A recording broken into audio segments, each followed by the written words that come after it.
Slammed by my handsome fidget spinner, a Chuck Tingle novel. If you'd like to check out Chuck's other works, I'll put a link in the description to this book. And man, does he write some great fucking tinglers.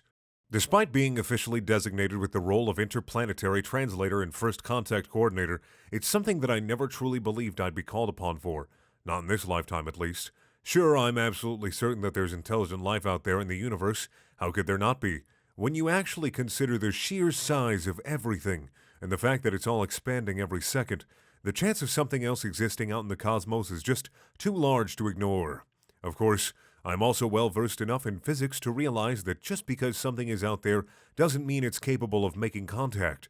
The speed of light is only so fast, and even if some super intelligent species was somehow able to harness the kind of energy to make this kind of travel possible, it would still take them eons to arrive here on our little blue planet. In other words, while the job of interstellar ambassador was a large and important one, I never lost too much sleep over it. Until tonight. I'm sitting in my Washington, D.C. apartment, having dinner with my dog and watching the evening news when the first reports come in. The heated political discourse on screen stops abruptly, several talking heads halting and grabbing their earpieces as looks of disbelief wash across their faces. Everyone is completely stunned at first, exchanging glances as the host glances off screen and loudly asks a producer if this is some kind of joke. Seconds later, professionalism kicks in and the reporters sit straight up in their chairs once more, the host turning to the camera as the screen splits between his worried face and a handheld video of the Los Angeles skyline. I gasp when I finally understand the image before me, completely shocked by the massive size of what appears to be some kind of enormous hovering craft. In the darkness of the night sky, it's slightly difficult to make out exactly what I'm looking at, but there appears to be some kind of massive spaceship floating above the city. Breaking news now, the reporter starts. We're getting flooded with reports of a large object floating above Los Angeles. There's plenty of footage from citizens there, and this is the best we could find. Right now it's hard to get a clear visual, but the disk appears to be 2 miles across and perfectly circular, with a flat bottom and top. It arrived around 10 this evening, appearing almost instantly. While this certainly appears to be the arrival of some kind of extraterrestrial craft, the government has asked that we reserve our judgment until further notice. We've canceled the rest of tonight's programming to follow this story. Suddenly, the cell phone on my coffee table buzzes loudly, causing me to jump. It's an unknown number. "This is Greg Horn," I announce, pushing to talk. "It's time. Pack your bags. We'll pick you up in 5 minutes, and then it's straight to Los Angeles," a firm voice says. I don't even need to ask who it is, but for some reason I can't seem to will myself into responding, still in utter shock. "Mr. Horn?" the voice questions. "Are you ready?" "Yeah, I'm sorry," I suddenly blurt, pulling myself together again. I'll be here." "Good," the man on the other end of the line says, then hangs up. Immediately I jump to my feet and grab a duffel bag out of the closet, frantically throwing in clothes and any other essentials that I can find. My heart is slamming hard in my chest now, not from the quickness of these travel plans that were suddenly thrust upon me, but from the end result in which I finally come face to face with this day that I'd been certain would never come. Was I prepared? I don't know. In some way I'd like to think that I'm ready for this kind of challenge after all. I was selected for this job from a pool of millions. Still, how could anyone ever truly prepare to speak with beings from another world? I've just barely finished packing when there's a loud knock on the door. "Coming!" I shout out, but the visitors don't wait, throwing the door open and stepping inside. "Mr. Horn," comes a gruff voice. "We need to leave." I mean the intruder at the doorway, and I mean the intruder at the doorway, and we shake hands quickly. I mean him? "I'm Charles Yonder, but you can just call me Yond." Is it like Francis York Morgan in Deadly Premonition?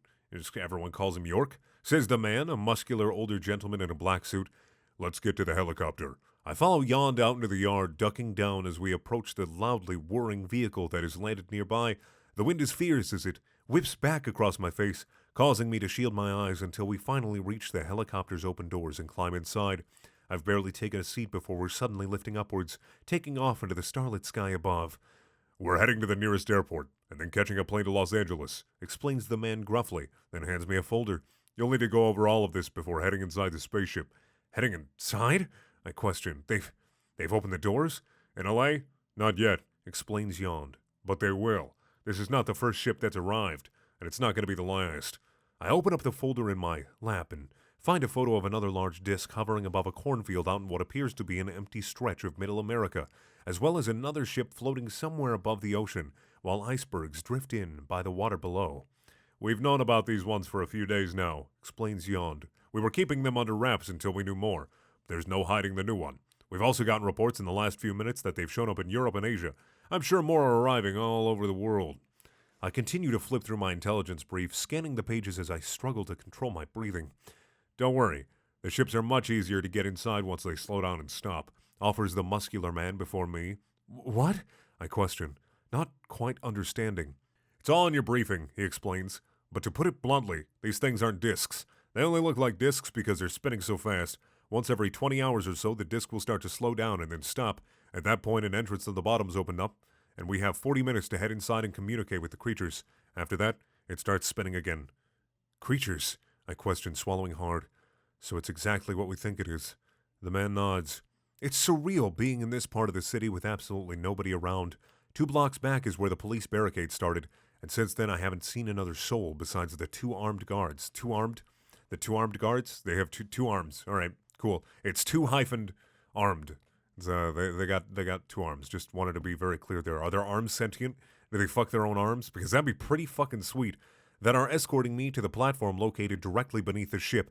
Everything is strangely quiet here, a slightly frightening hint of what it could be like if our entire species was suddenly wiped off the Earth.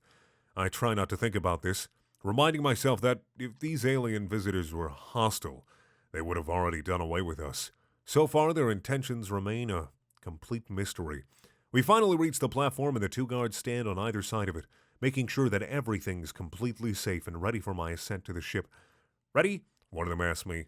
"Ready," I repeat back with a nod. There's a sharp jolt and suddenly the platform is slowly lifting up into the air, climbing higher and higher towards the bottom of the ship and the strange circular doorway that's opened up for my arrival. Yond was right. The alien craft is much less intimidating now that its spin has slowed down to a complete stop. It's now clear to see that one appeared as a completely round object is actually made of 3 distinct sections, each one of them containing what appears to be a large ball bearing. The spaceship is a fidget spinner, if you didn't realize that yet. I assume you realized it about 4 or 5 minutes ago, or, whenever the story started, but now I'm just letting you know. The platform I'm standing on keeps extending upward, protruding high above the buildings now. From here I can see the whole city below. Everyone's eyes fixed on me and my mission as the news helicopters circle. Finally, I reach the entrance of the ship. The platform continues upward until eventually I have a place to step off. I now find myself in a large, dimly lit hallway. Not knowing what else to do, I start out with the most basic greeting that I know. "Hello?" I call. No response. I begin to slowly make my way down the hallway towards a massive glowing room in the distance. At this point, my powers of observation are heightened, every ounce of my being sharply focused on the sensations within my body and their relationship to the world around me. I stop abruptly, suddenly realizing that I definitely feel something now, deep within me. A desire is blooming, a craving that is so basic and visceral, it seems utterly ridiculous. Especially in this tense situation. Somehow I find myself getting bored. More specifically, I'm beginning to feel a bit fidgety, craving something to do with myself to keep these newly activated portions of my mind occupied.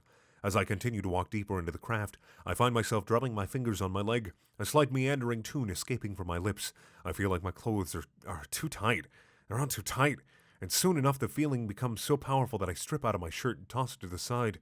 By now, I've given into my hyperactivity completely, drumming loudly on my chest with my hands and adding a few skips to my step at random intervals. Soon I reach the massive glowing room at the end of the hallway, and my fidgeting is interrupted by a loud booming voice. "How do you feel?" the being questions, emerging forth from the glowing light. A little anxious, I admit. Nervous, maybe. Closer and closer the being floats until it comes perfectly into view, causing my breath to catch in my throat. I had no idea what to expect from this otherworldly creature, but the last thing on my mind was just how incredibly handsome he would be. I've never been with another man before, but I find myself immediately attracted to this floating entity. The creature is muscular and well-built, with a perfect set of abs and a chiseled jawline. He looks almost identical to the ship itself, 3 blue limbs connected to a smaller central mass, and each of them containing a metallic ball bearing within. "Who are you?" I question, the words falling limply from my lips. The world's falling limply for. All right. I'm Ronno, and we are the Fidget Spinners. He's gonna fuck the fidget spinner. All right. They're gonna get freaky. I want you to know that. The creatures explain. Fidget spinners? I continue. Ronno smiles knowingly. Yes, would you like to see what we can do? I nod, realizing now that I'd been nervously tapping my feet. Give me a spin, says the strange floating object. I reach out, not exactly sure what I'm doing with myself as I grab a hold of one of the creature's large, flat protrusions. I push down slightly, watching as the plastic limb slowly begins to circle and then stops. The fidget spinner laughs. No, you must push harder than that. Give me a spin. I don't want to hurt you, I counter. Ronno shakes his head. This is what I'm here for. Now spin me as hard as you can. I take a deep breath and try again, this time bracing myself, and then giving the strange object a thrust as hard as I possibly can. Suddenly, Ronno's 3 limbs have disappeared, transforming into a blurry disc, much like the spinner we currently stand within. The second that I release my spin, I feel a strange wave of pleasure wash over me, my entire body sinking into the sweet relief. All of the nervous tension I'd been experiencing drifts away, replaced instead by a powerful and overwhelming warmth as I watch Ronno twirl. I feel as though I'm lost in a trance, simply standing in dumbfounded adoration of the rotating creature. Everything seems right with the world, and all of the anxiety that had been building up around this historic meeting has slipped away. Now a forgotten relic of the tense man that I once was. I notice when Ronno starts to slow and this change in pace suddenly breaks me from my trance, causing me to blink rapidly and rub my eyes. Whoa, I blurred, a little startled. How long has it been?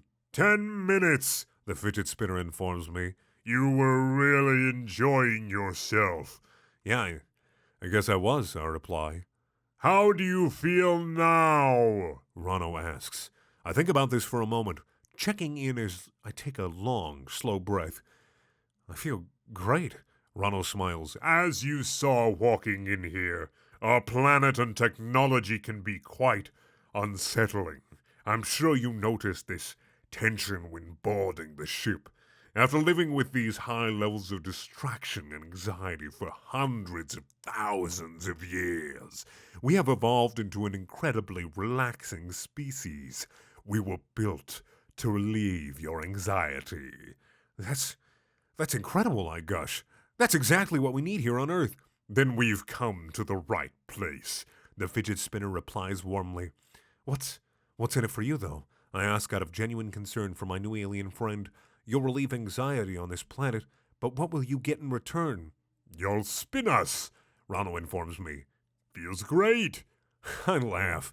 It seems too good to be true. Too simple and perfect. But there it is. I guess this means you come in peace, I offer. The fidget spinner nods. Yes, and we shall seal this meeting with a traditional burnock. I stare at the alien blankly. A what? A burnock, Ronno says again, a method of mutual relaxation. I'm not sure we have a word for that on our planet, I inform him. Ronno nods in understanding. It's the soothing way that we seal a social contract in our culture, a rational ending to a peaceful encounter. A handshake? I question. Ronno shakes his head. No, let me show you.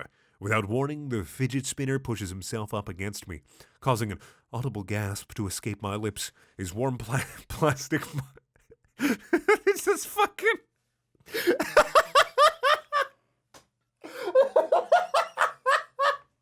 I can't... Oh, God.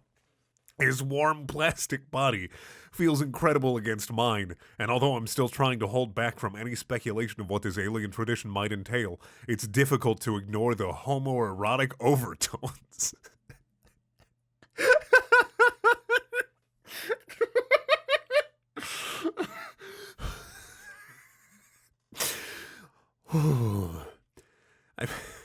I was doing so well there. Plastic body and homoerotic overtones got me a little bit.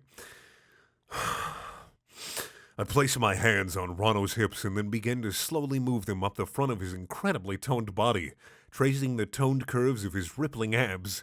The fidget spinner does the same to me, embracing my body and working his way across my skin as I tremble and quake with desire. Soon enough, a massive dick begins to emerge from Ronald's body, rock hard and ready for anything, swelling up into a powerful shaft that digs into my hip. I think I understand now. I tell the handsome fidget spinner, let me show you the kind of warm welcome we're capable of here on Earth. Immediately I drop down to my knees before the handsome living object, beating off his massive dick furiously while I stare up at him with cock-drunk eyes full of overwhelming gay lust. When I entered this ship, I thought I was prepared for anything, but nothing could have equipped me for the incredible arousal that I would find here in Rano's embrace. We've only just met, but I want nothing more than to give myself over to him completely. I open wide and take the fidget spinner's shaft between my lips, bobbing my head up and down across his enormous length, and few times before pushing down completely. Somehow I managed to relax enough to take the alien spinner's incredible size all the way to its base. Rano's cock now fully inserted within my neck in a beautiful deep throat. I continue to gaze up at my living object lover, giving him a playful wink and then cradling his balls as Rano continues to hold me here. The fidget spinner's hands are pressed firmly against the back of my head now, taking control as he holds me in place. The spinner is savoring every moment of this, thoroughly enjoying the feeling of being completely consumed. He throws his head back and lets out a long, satisfied moan. His eyes shut tight as his body is overwhelmed with aching pleasure. When the living object finally lets me up, I erupt with a frantic gasp, spit hanging down from my lips in a long, glistening strand. I waste no time, taking this translucent thread and using it as lube, stroking, really? I'm fucking stroking off the handsome alien a few more times. I want you inside of me, I admit. I want you up this tight, gay asshole. I strip off my pants and underwear, then lean back onto the ground so that I'm flat on my spine with my legs spread wide. Rano floats down before me and positions his mammoth cock at the tightly puckered entrance of my butthole, teasing the limits with his utterly enormous rod, and then pulling back when my sphincter doesn't automatically open for him. You're so tight. The fidget spinner comments. Just shove it in there, I command. I can take it. I need you to relieve this tension. I hold my legs back even further, spreading my ass open for him as much as I possibly can. Rano tries again, positioning himself at the entrance of my ass and then finally slamming forward in one long, powerful thrust. I let out a yelp of surprise as the well-hung fidget spinner enters me, his substantial girth taking me off guard as it stretches the limits of my asshole. I was well aware of this living object's size while I was holding him in my hand or taking him between my lips, but now that the spinner's massive rod is deep within my asshole, I can finally grasp his true enormity. Oh, fuck! I groan as Bono? I'm gonna go with Rono for the... I think I was doing all right. Begins to pump in and out of me. My swollen dick bounces in the air with every thrust, keeping time with the fidget spinner slams against my backside. That's so fucking good. Keep pounding me. I continue. Rano is slamming me with everything that he's got now, throwing caution to the wind as he rails my butthole with everything that he's got. I feel as though I'm being throttled by a massive erotic jackhammer. But what once started as a slightly uncomfortable experience quickly evolves into an aching pleasure. I can feel my body relaxing more and more as we continue fucking, even the subconscious anxiety deep within the tissue of my muscles slipping away. My prostate is loving every second of this, hit just right from deep within, and slowly beginning to simmer with orgasmic energy.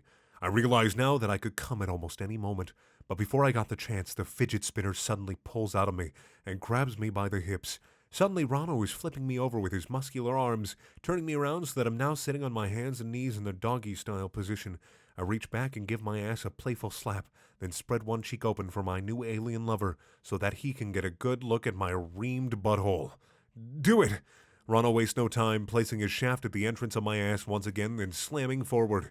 My eyes roll back into my head as I brace myself against the living object's firm slams, the sensations running wild in my body, picking up exactly where they left off.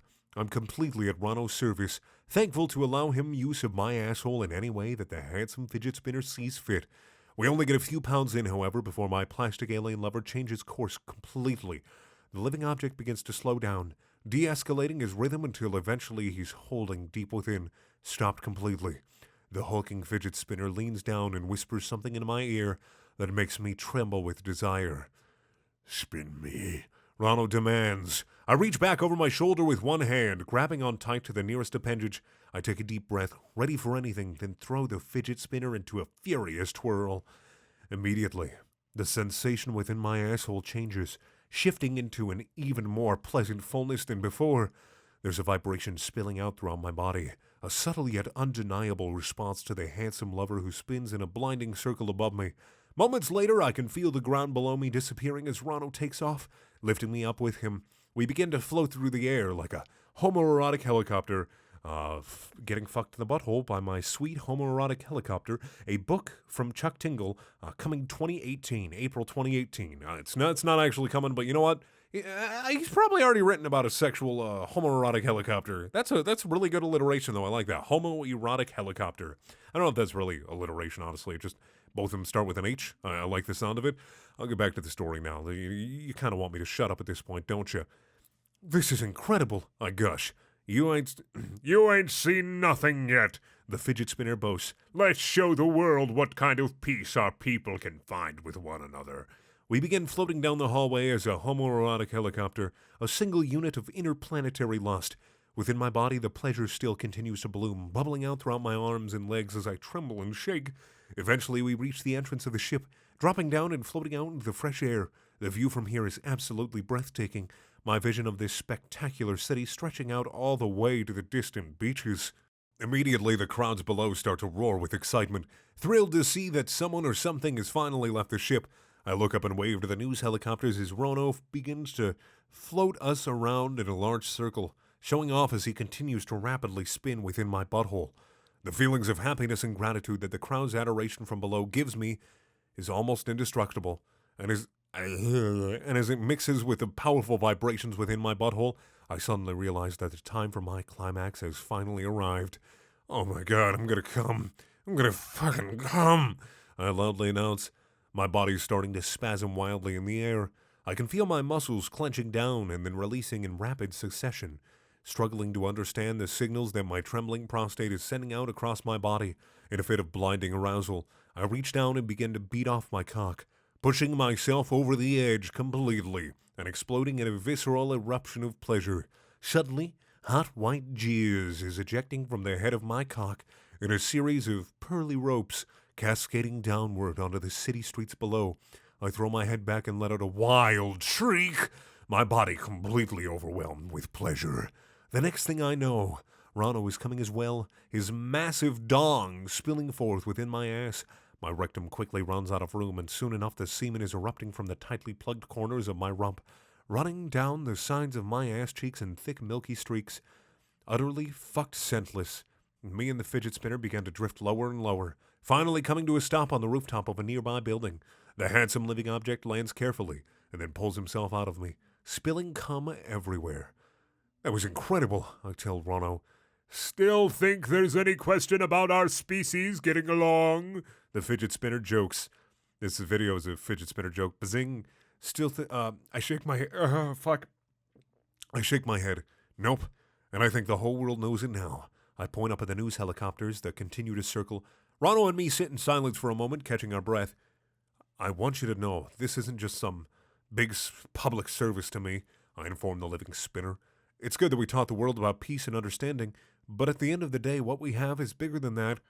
"Bigger than alien contact?" questions Ronno. "Yes," I nod. "What we have is love."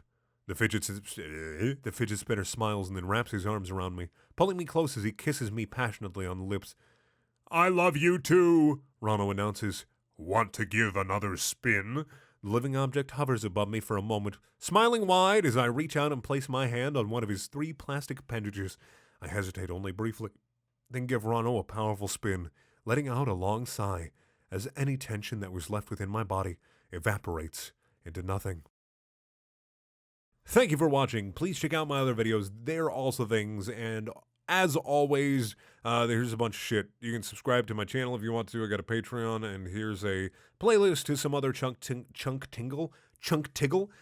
Tingle novels that I've read. Also, like I said, please check out Chuck Tingle on Amazon.com. His writing is fantastic, and I implore you to buy his motherfucking books. I bought this one, and there's a short story at the end of this one that you get for free. And I'm not going to read it just so you can go and enjoy it yourself. So I'm going to go now. Enjoy the rest of whatever you have. I guess your life.